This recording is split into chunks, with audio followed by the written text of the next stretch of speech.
ऐसे 10 लोगों को कभी तत्वबोध नहीं होता। विदुर जी महाराज कह रहे हैं, जो कोई भी नशा करेगा, मत्तः, शराब पीना, गांजा पीना आदि आदि जो ये नशे हैं, नहीं भाई, देखो भगवान का प्रसाद जिसे कहा जाता है, उस सर्व दुखों का हरण करने वाला है। और भगवान का प्रसाद, भगवान का नाम, भगवान का उच्छिष्ट प्रसाद, जो हमारे हृदय के पापों का नाश करके प्रसन्नता प्रदान, प्रसादे सर्व दुखा नाम हा निरस्योपजाय। प्रसाद का मतलब ये नशा नहीं है। जो करते हो हम प्रणाम करते हैं, पर हमारा शास्त्र कहीं ऐसा किसी भी उपासना में किसी भी उपासक को आदेश नहीं करता। सिद्ध पुरुषों की बात अलग है। जैसे भगवान शिव हलाहल जहर पिए, तुम एक बूंद पियो मर जाओगे। एक महात्मा थे, 10 तोला संख्या रोज खाते थे। पूज्यपाद उड़िया बाबा ने सुना उनका, ऐसा कैसे हो सकता है? अरे 1 तोला में 10-5 मर जाए, फिर 10 तोला? बोले महाराज झूठ बात नहीं, वो रोज शाम के 4 बजे पाते। बाबा गए उनके यहां तो पूछा, तो उन्होंने मुस्कुरा के कहा, हाँ पाते। 10 तोला संख्या आप कैसे पा जाते? बोले शाम के 4 बजे बैठना, सिलबट्टा में डाला धतूरा संख्या जहर, पीसा, खप्पर में धोया, पी गए। बोले हमारा रोज का आहार है ये। हमें महापुरुषों का वही अनुकरण करना है जो उनके उपदेश से मिलता हो। कोई भी नशा, यहां देखो धर्मराज के साक्षात स्वरूप है, कोई भी नशा करने वाला तत्वबोध को प्राप्त नहीं होता। जो तत्वबोध को प्राप्त हो गया है उसके ऊपर कोई नियम नहीं है।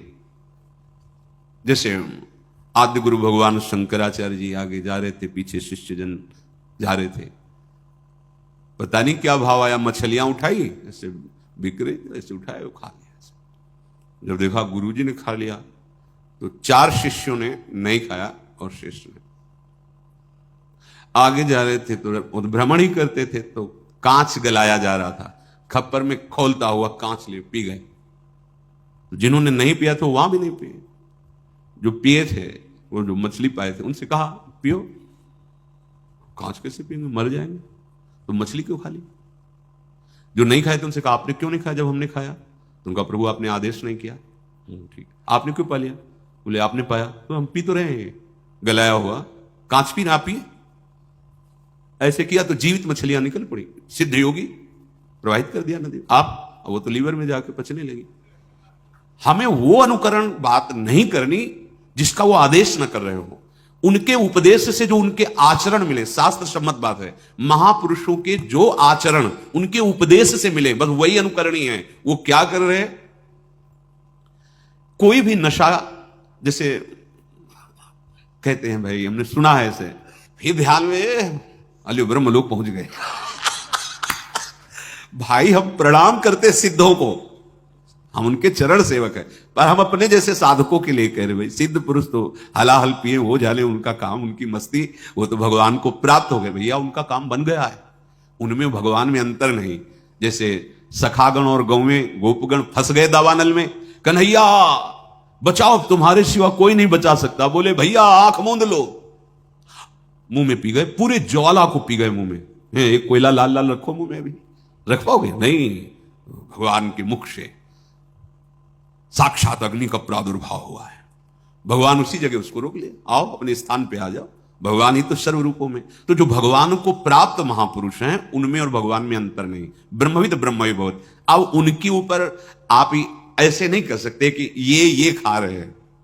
बड़े सिद्ध महापुरुष थे, तो जहां भिक्षा नहीं लेनी चाहिए वहां से निकले, रोटी बन रही थी, ला रहे रोटी, तो डर गए महाराज जी, अरे ला, इसमें रोटी लिया, का इसमें कहीं वो है जो उन्होंने सब है कुछ? ब्रह्मार्पण ब्रह्म भगवद अर्पण कर। लेकिन वो आचरण हमारे लिए जो आदेश करें वही अनुकरणीय नहीं है। महापुरुष जो आचरण कर रहे हैं वो आचरण उनके उपदेश से मिलता है कि नहीं? अगर नहीं मिलता तो हम प्रणाम करते हैं, वो हम कर नहीं सकते। कोई भी नशा साधक को, हम सिद्धों के लिए नहीं कहते हैं, कोई भी नशा खा करके आप भगवत तत्व का चिंतन, भगवत बोध नहीं प्राप्त कर सकते। सबसे बड़ी कमी, आपको उस नशे में सुख लग रहा है क्योंकि बुद्धि शिथिल होती है, तो आपको लग रहा है बड़ा आनंद आ रहा है, आपको भजन से सिद्धि प्राप्त करनी है। भजन से इंद्रियों को शिथिल कर देना है, भजन से मन को निसंकल्प कर देना है, भजन के सिवा कोई चाह नहीं रह जाए। अगर आप 4 बजे भांग पाते हो ना, फिर आप देखिएगा 4 बजे केवल भांगई का ध्यान होगा, सब ध्यान हट जाएगा, लगेगा कि कैसे मिले, कैसे। कोई भी नशा नहीं, भगवत प्राप्ति हमारा लक्ष्य है, इसलिए कोई नशा नहीं। जब तक तन्मयता भजन की, तब तक जीवन की सार्थकता क्या रही। और सच्ची बात, जो हमारा मन मलिन है, जब उसे भगवत चिंतन में लगाते हैं तो एक जलन पैदा होती, आग। जैसे आग से स्वर्ण तेजस्वी होता है, मल नष्ट होता है, ऐसे ही मन जो हमारा पतित हो चुका है, वो उच्च अवस्था को पहुंचने के लिए भजन के बल से जब चढ़ता है तो वो निर्मल होता है। उस जो ताप प्रकट होता है वो पाप को जलाता है, हम सह नहीं पाते। नहीं, मना कर रहे हैं, इन 10 को तत्वबोध नहीं होता, मत्ता। और कोई भी नशा हो बहुत जल्दी गुस्सा पैदा कर देता है, कोई भी नशा हो। जैसे भांग है, अगर आपकी मंत्राकार वृत्ति है, सिद्ध हो चुके हैं, तो उसी में सिद्ध है। वो कोई मंत्राकार वृत्ति प्रकट थोड़ी कर देगी। और अगर आप विषय चिंतन कर रहे हैं, विषय चिंतन, भला कोई नशा भगवत प्राप्ति में सहयोग कर सकता है? नहीं, भूल मत। जब तक तुम्हारी वृत्ति भगवदाकार ना हो जाए, फिर आगे हरि जाने जैसी प्रेरणा करे, तब तक आपको बिल्कुल कोई भी एक सुपारी का भी नशा नहीं है। हमें प्रभु की सिवा और किसी की चाहत न रह जाए, चाहे कोई भी व्यसन हो। कम से कम सबसे बड़ी बाधा यह कि उसकी जरूरत तो है, हमें उसकी आवश्यकता है। और हमारी स्थिति हानि जाहि न चाही कबहु कछु, कोई चाह ना रह जाए। इसलिए कह रहे कि भगवत तत्व का बोध उसको नहीं होता, मत्ता। जो किसी भी नशे में मस्त रहना चाहता है, उसे भगवत तत्व को, भजन नहीं सिद्ध होगा। भजन सिद्ध को कोई, कई हमने सिद्ध महापुरुषों को देखा है, वो लेकिन अपने साधकों को जब तक लक्ष्य की प्राप्ति हो, बहुत सावधान रहना है।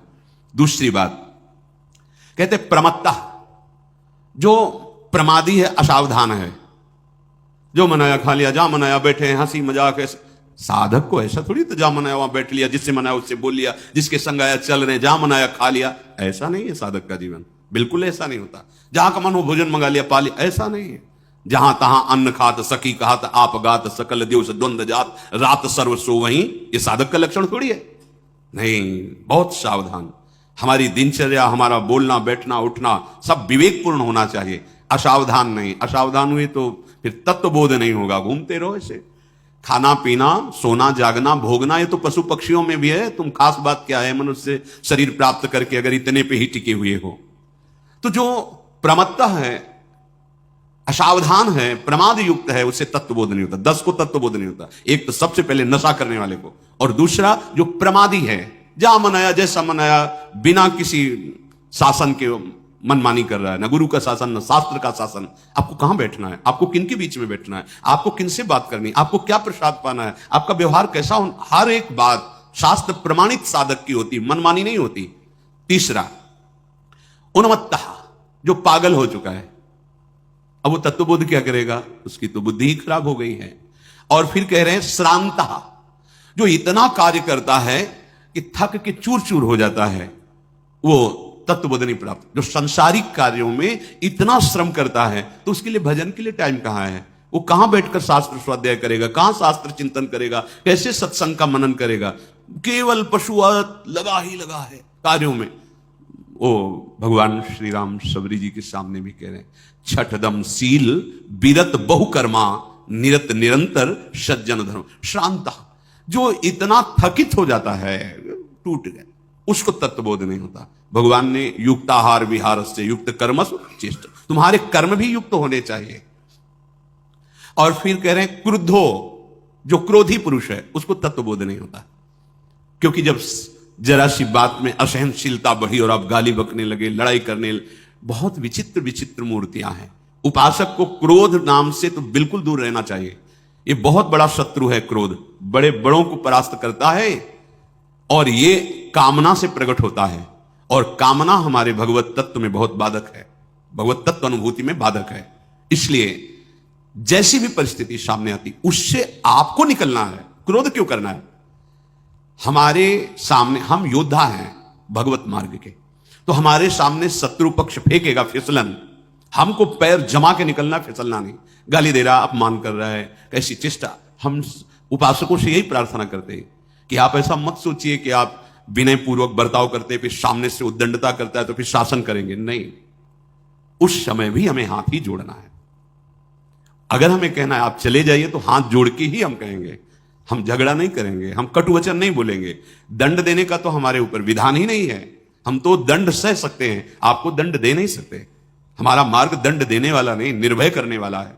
आपने हमें दंड दिया, फिर भी जाओ आपका मंगल हो, न इस लोक में न परलोक में कहीं आपका मंगल न हो, ऐसी गुरु कृपा से हमारे हृदय में सामर्थ्य आवे।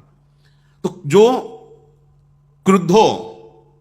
क्रोधित रहता है, जब अंदर से द्वेष की बातें, निगेटिव बातें चिंतन करके नकारात्मक सोच से भरा रहता है, सेवक जी भी महाराज कह रहे पूछत रीति भभूकत धावत, जरा सा बात करो तो ऐसे गुस्सा मानो कि पता नहीं घर से लड़के ही आ रहे हैं क्या, पूरी गुस्सा उतार दे। ऐसे लोगों को तत्वबोध नहीं होता। और बुभुक्षिता, हर समय खाने के लिए ही उतावले। कुछ लोग ऐसे होते हैं, अधिकतर रिश्तेदारियों में ही घुमा करते हैं कि रिश्तेदार नातेदार को अच्छा, ऐसे होते हैं।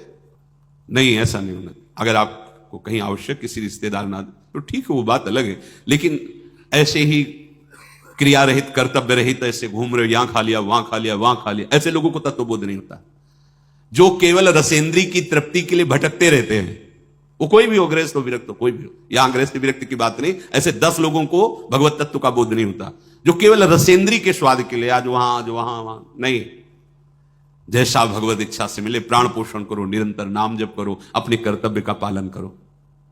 और कह रहे हैं तो रमणाश्च, हर बात जल्दीबाजी में, हर कार्य जल्दीबाजी में, हर निर्णय जल्दीबाजी में, ऐसे को तत्वबोध नहीं होता। उकताए हुए पुरुष को तत्वबोध नहीं होता। गंभीरता पूर्वक हर कार्य का निर्णय गंभीरता पूर्वक करो, हर कार्य एकाग्रता पूर्वक करो, उसका परिणाम सोच के करो। अगर समझ में नहीं आता तो उच्च कोटि के महापुरुषों से सलाह ले लो। ऐसे जल्दीबाजी से कोई निर्णय नहीं, जल्दीबाजी से कोई बात ना बोले, कसम से आज से ऐसा नहीं करूंगा। अब आपने इतनी बड़ी बात कह दी, कसम, अब आप उसका निर्वाह आजीवन करना होगा, चाहे प्राण निकल जाए, पर वो बात नहीं होनी चाहिए। ऐसा कहां है? ऐसे लोगों को तत्वबोध नहीं होता, जो जल्दीबाजी में हर कार्य, हर संकल्प, हर बात, पूरा कुछ नहीं करना, बातें बहुत बनाना, ऐसे को तत्वबोध नहीं होता। विदुर जी कह रहे हैं लुब्धश्च, जो छोटी छोटी वस्तुओं में लुभायमान हो जाता है, बहुत सावधानी की जरूरत है। कई जगह ऐसा देखा जाता है, जहां सम्मान, प्रियता, उदैन्यता और श्रद्धा प्रकट करता है, वह ये तो हमारे काम, भगवत इच्छा से हमारे काम में आ जाएगी। अब वो कह रहे नहीं महाराज जी, ये तो मतलब जहां आपको रखा ये उसकी वस्तु है, वो तो आपको नहीं, भगवान ने आदेश कर दिया उसको, भगवान ने आदेश और भी किए हैं, उनका पालन करो। दूसरे की वस्तु को लुभायमान होकर के लेना चोरी ही कहा जाता है। कोई दे रहा है बड़ी श्रद्धा से, आपको आवश्यकता नहीं है तो आप नहीं लेंगे, उसको देने का फल मिल जाएगा और आपकी साधना परिपक्व रहेगी। आवश्यक है तो उचित ले लीजिए, पर बिना पूछे, बिना दिए इस सृष्टि में आपका कहीं अधिकार नहीं है। यहां तक कि आप लताओं से भी अगर पत्र पुष्प लेते हैं तो याचना कीजिए। हमने पूज्य महाराज जी को देखा कि ऐसे प्रणाम किया और कहा श्री जी के लिए कुछ झूला में आपको सेवा में लगाने के लिए अनुमति दीजिए। ऐसे थोड़ी कि चट्ट से डाल टोलियो लगा, ऐसे नहीं, ये वृंदावन धाम है। प्रणाम किया और ऐसे भिक्षा के रूप में मांगा कि आपसे कुछ पल्लो और कुछ आपकी टहनियां चाहिए जो श्री जी की झूला में, तो आप कृपा करके, आप इसीलिए तो प्रसन्न है ना कि श्री जी की सेवा में आएंगी, तो ऐसे किसी से, ये संपूर्ण प्रकृति भगवत स्वरूप है। ये चोरी करना, जल्दीबाजी में अपने सुख की बातें, ये बहुत सावधानी की जरूरत है। तो जो लोभी हृदय का होता है, बहुत समझने का विषय है, बहुत समझ, कई बार ऐसी असंतुष्टता होती है, बातें ऐसी करते हैं कि उनके चरण धोकर पीने का मन करता है, और व्यवहार ऐसा करते हैं कि हृदय जलता है कि अगर ये व्यवहार किसी गृहस्थ के साथ किया होता तभी वो फिर अश्रद्धा का पात्र बना देते हैं संतों को। नहीं, सावधान, आपकी छोटी सी गलती सब संतों के प्रति अश्रद्धा का हेतु बन जाएगी। ये लोभ प्रवृत्ति भगवत तत्वबोध नहीं होने देती। तो समझ में नहीं आता, अरे हम भगवत आश्रित हैं, जिसने यहां व्यवस्था की, अगले कदम में वो व्यवस्था आपके चरण चूमेगी, आप उसके सहारे तो हो। आप लोभ प्रवृत्ति भगवत तत्व का अनुभव नहीं होने देती। फिर कह रहे भीता, जो डरपोक है, भयभीत है, उसे तत्वबोध नहीं होता। जब गंगा के किनारे भ्रमण कर कई ऐसे स्थान आए जहां भय का संयोग लगा, पर भगवत कृपा से एक जिद्दी स्वभाव था। कहां भय है, कौन मार डालेगा? किस बात का डर है? वो वहीं खड़े हैं, वहीं खड़े हैं। जब मन कह दिया कि हां भय नहीं, तब चले। जगह जगह ये हमको परास्त करना चाहता है। नहीं, कई जगह ऐसी हुई कि भय का संयोग, कई जगह ऐसा हुआ, अवस्था नहीं थी ना, बस एक स्वभाव में जिद्दीपन था कि नहीं, कहां भय? अगर मरना है तो तुम बच नहीं सकते, और अगर मरना नहीं तो कोई मार नहीं सकता। हम क्यों भागे? हम वहीं स्मशान में बैठ जाते थे। क्यों भागे, क्यों डरे? सर्वत्र प्रभु है, वो है तो किस लिए डरना? बस बार बार बार। तो हमें लगा कि हर भय हमें निर्भय पद में पहुंचाने के लिए दिया गया, हर भय निर्भयता के लिए दिया गया। अगर हम भयभीत रहेंगे तो फिर हमें तत्वबोध नहीं होगा। क्यों भय करें? किससे भय करें? अगर हमें पीड़ा पहुंचनी जिस मिनट जहां, वहीं हमारी बुद्धि पहुंचा देगी हमको, वही पीड़ा प्राप्त हो। और नहीं तो त्रिभुवन में घूमो, कोई बाल बांका करने वाला नहीं है। भयभीत होने की जरूरत नहीं। अभयद भुज दंड मूल, हमारे प्रभु अभय देने के लिए सदैव विराजमान है। अपने संग हम अनुभव नहीं कर पाते। और आगे कह रहे, कामी चते दश, जो सदैव काम भोग का चिंतन करता रहता है, जनेन्द्रिय जनित भोगों का चिंतन करता रहता है, ऐसे 10 पुरुषों को भगवत तत्व का बोध नहीं होता। महाराज, जो घर छोड़ करके, कर्तव्य छोड़ करके केवल शरीर सुख के लिए भटकता रहता है, देखो विरक्ति का लक्ष्य समझो। लक्ष्य अगर आपका भगवत प्राप्ति नहीं तो वेश धारण मत कर लेना। कह रहे अनर्थकम, वो आपको अनर्थ में फंसा देगा। देखी देखा जोग नहीं धारण किया जाता, वो अंदर की वृत्ति होती है। नहीं तो लड़ नहीं पाओगे। केवल इंद्रियजन भोगों के लिए भटकोगे तो बहुत सी ऐसी गलतियां हो जाएंगी कि आपको दंड मिलेगा, परेशानियां आ जाएंगी, लोक परलोक बिगड़ जाएगा। इसलिए जो घर छोड़कर कर्तव्य कर्म त्याग कर निरर्थक, लक्ष्य ही नहीं है, भजन भगवत प्राप्ति साधना कोई मतलब नहीं, बस या वहां, ऐसा नहीं जीवन होना चाहिए। पहले संतों के आश्रमों में विज्ञ सेवक ऐसे रहते थे, जैसे कोई भी आया, आपका प्रेम पट क्या है, आपका योग पट क्या है, यह सदवई भाषा है। अगर वो सच्चा सांप्रदायिक साधु नहीं है तो वो नहीं जान पाएगा कि क्या पूछे, क्या है प्रेम पट। पता चले आप लाल कपड़े कैसे पहन लिए, आपकी गुरु परंपरा क्या है, आप बताइए ना कैसे पहन। नहीं तो उतारिए और आप सफेद कपड़े लीजिए और जाइए, आप इस वेश को बदनाम करेंगे। ऐसा पहले जो संतों के कोतवाल होते थे संत, वो ऐसा जब मनावे जैसा मनावे, ऐसा ऐसा नहीं हो। जो घर छोड़कर कर्तव्य कर्म छोड़कर निरर्थक, साधु निरर्थक नहीं होता, वो तो परम पुरुषार्थ को प्राप्त करने के लिए लक्ष्य है उसका मोक्ष या प्रेम। अब इस लक्ष्य का पथिक संपूर्ण विषयों का त्याग करते हुए वो भगवत मार्ग में आगे बढ़ता। लेकिन ये देख करके कि बड़ी सुविधा है तो साथ में आपके ऐसे आचरण बनेंगे, क्योंकि लक्ष्य नहीं तो आपका लोक परलोक सब नष्ट हो जाएगा। पापियों से मेल जोल रखना, पाखंड में जीवन व्यतीत करना और दूसरे की बातें दूसरों से बताना, चुगलखोरी और व्यसन अर्थात नशा करना, ऐसे जो लोग होते हैं ये भगवत मार्ग में परिचय ही नहीं प्राप्त कर पाते। भगवत मार्ग का, भगवत प्राप्ति तो बात जाने दो, परिचय ही नहीं प्राप्त कर पाते। महाराज, कभी उद्दंडता पूर्वक भेष न धारण करें, आचार्य परंपरा से धारण करें। यही देखो शास्त्र जो आज्ञा करता है, यो नोद्धत्तम कुरुते जातु वेशम न पौरुषेणापि विकथते ज्ञान। गुरु प्रदत्त वस्त्र धारण किए जाते हैं जो संप्रदाय, पहले गेरुआ वस्त्र पूज्य गुरुदेव भगवान ने दिया, और जब निज मंत्र विरक्त भेज दिया तो नीचे सफेद मार्किन ऊपर पीला। आपने जो दिया आजीवन उसका निर्वाह, ये थोड़ी कि मनमानी आचरण नहीं, गुरु प्रदत्त वेश। और गुरु जी की वो तो साहब है, वो जैसे चाह रहे, हमारा शासन उन पर थोड़ी है, उनका उपदेश, उनका दिया हुआ प्रसाद आजीवन, वो आदेश कर दे इसको उतारो, अब पैजामा कुर्ता में 1 मिनट नहीं लगेगा, 1 मिनट। हमको थोड़ी देखना लोग क्या, लोग नहीं, गुरु आदेश अभी लो। ये मनमानी वेश धारण नहीं किया जाता कि आप मनमानी पीला ओढ़ लिए, नीचे पैजामा ऊपर कुर्ता और उसके ऊपर पीला, नहीं नहीं, मनमानी आचरण मत करो। कोई सांप्रदायिक दीक्षा नहीं, कोई वैराग्य का सांप्रदायिक नहीं, ऐसे ही लाल पहन लिए, ऐसे ही हितदाम्य थे लाल वस्त्र पहने हुए। जब वो प्रश्न की, तुमको आपकी प्रश्न की धरा बताती है कि आप अध्यात्म मार्ग के प्रतीक नहीं है, सच्ची बताना आपने कहां से वेश लिया। तुम कहा ऐसे ही हमने ले लिया था, फिर आप गलत आचरण करोगे, सीधे लिखा जाता है बाबा जी या संत या ऐसे ऐसे नहीं। देखो हरिराम व्यास जी कहते हैं सुने न देखे भक्त भिखारी। ऐसा मत समझना, वो कह रहे हैं अपने जीवन में बड़े विद्वान महापुरुष सुने और न देखे भक्त भिखारी। सच्ची बात है, ये तो नहीं पाया जाता भक्तों में जो भगवत आश्रित है, ये नहीं पाया जाता, पक्की बात है। वो हमको यहां से वहां जाना किराया दे दीजिए, आज हमारा व्रत है आप फलाहार करा दीजिए, आप ये नहीं। सुने न देखे भक्त भिखारी। अरे भगवत आश्रय लेके तो आप देखो, भगवत आश्रय तो लेके देखो, आगे से आगे व्यवस्था उनकी कैसे होती, रो पड़ोगे। मां भी वैसी चिंता नहीं करती जैसा भगवान आपको दुलार करेंगे। तो क्यों नहीं करते? क्योंकि अहंकार है। अहंकार को समर्पित कर दो, फिर देखो जैसे कठपुतली नाचती, उसको पता है नचाने वाला नचा रहा है, अपने कठपुतली की तरह हो जाएं। पर कर्ता भोक्ता भाव अहंकार का होने के कारण फिर हम कर्मों का फल भोगते हैं। और जब शरणागत हो जाते हैं तो सारा भार प्रभु अपने ऊपर ले लेते हैं। फिर वो ऐसे चिंतन करते हैं अपने भक्त का, जैसे अबोध बालक का चिंतन मां करती है। और वही बालक जब सयाना हो जाता है तो उसके ऊपर छोड़ देती, तू स्नान कर, समय से भोजन पाले, शिक्षा दे दूंगी, लेकिन दिनचर्या तुझे करनी है। लेकिन अबोध बालक को शिक्षा नहीं दी जाती, दिनचर्या मां उसकी करती। जब तुझे स्नान कराना हो पकड़ के स्नान करवा देना, जब तुझे भोजन पवाना हो पवा देना।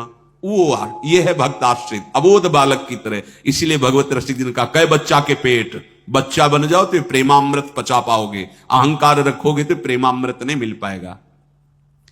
सुने न देखे भक्त भिखारी, तिनके दाम काम को लोभ न जिनके कुंज बिहारी। हरिराम व्यास जी कहते हैं तिनके दाम काम को लोभ न। पग पग पर देखा है प्रभु की कृपा, पग पग पर, कदम कदम पे ऐसी व्यवस्था, जैसे सरकारी व्यवस्था पहले हो जाती ना फोन से, ऐसे प्रभु अपने जन की व्यवस्था करते हैं। विश्वास करो, तिनके दाम काम को लोभ न जिनके कुंज बिहारी, सुने न देखे भक्त भिखारी। काम और दाम का लोभ नहीं होता। कुंज बिहारी की ठसक में बैठे हुए अनंत ब्रह्मांडों का, अनंत शक्तियों का वो स्वामी है, आप उसके दास हो, ये अच्छा नहीं लगता। चाह बिल्कुल नहीं। प्रभु जैसा जथा लाभ संतोष सदा काहुसो कछु न, मौज उसकी, जैसे रखे, भूखे रखे, प्यासे रखे, मैलों में रखे, छप्पन भोग लगे, ये उसका खेल है। अपने तो सिर्फ उसके, जिनके कुंज बिहारी। शुक नारद अरु शिव शनकादिक ये अनुरागी भारी, तिनको मत भागवत न समझे सबकी बुद्धि पचिहारी।